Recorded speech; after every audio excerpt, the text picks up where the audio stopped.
राधे राधे, जय श्री राम। मैं अपने YouTube चैनल पूनम सरिता संगीत में आप सबका तहे दिल से स्वागत करती हूँ और ईश्वर से आप सबके लिए मंगल कामना करती हूँ। आज हम लोग बहुत सुंदर विवाह गीत लेके आए हैं। आप लोग सुनिए, पसंद आए तो वीडियो को लाइक करिएगा। हमारे चैनल नए हैं तो हमारे चैनल को सब्सक्राइब करिए और गाना कैसा लगा कमेंट बॉक्स में ज़रूर बताइएगा। आज ये मेरी बड़ी बहन है, इनका भी चैनल है। इनके चैनल का नाम है सीमा यादव। आप लोग इनका चैनल सर्च करिए और देखिए, और अच्छा लगे तो इनके वीडियो को भी सपोर्ट कीजिएगा। बेटी विवाह गीत सुना रहे हैं।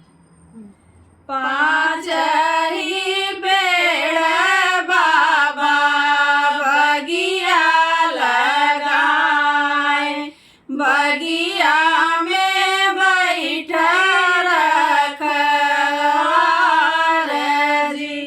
पाँच ही पेड़ बाबा बगिया लगाए, बगिया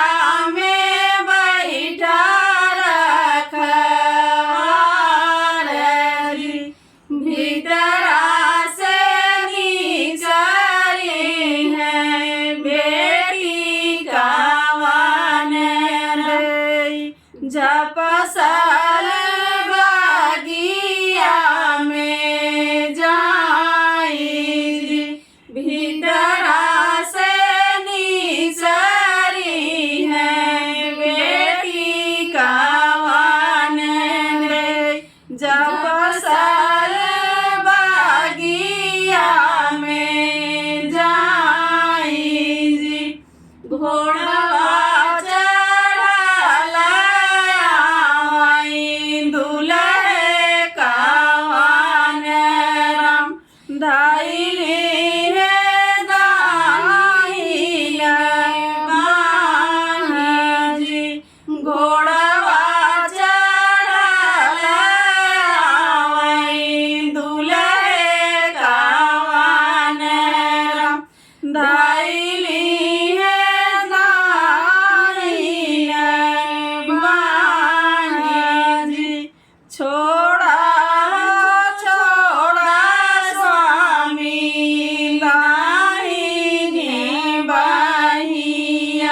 बहिया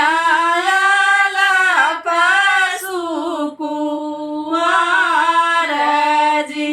छोड़ा छोड़ा स्वामी दाहिनी बहिया, बहिया सुकुआर जी। किया तो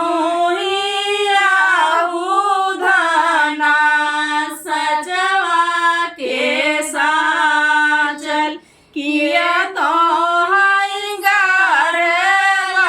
सोनार जी। किया तो धना सचवा के साचल, किया तो सोनार जी। नाही सचवा के साचल, नाही हमाय गढ़े सोनार जी।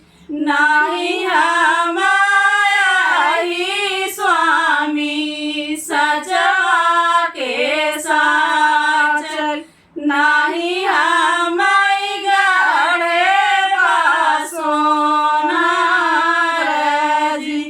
अपनी मायरिया के कोखिया में जन्म सकल गढ़े भगवान जी। अपनी मायरिया के कोखिया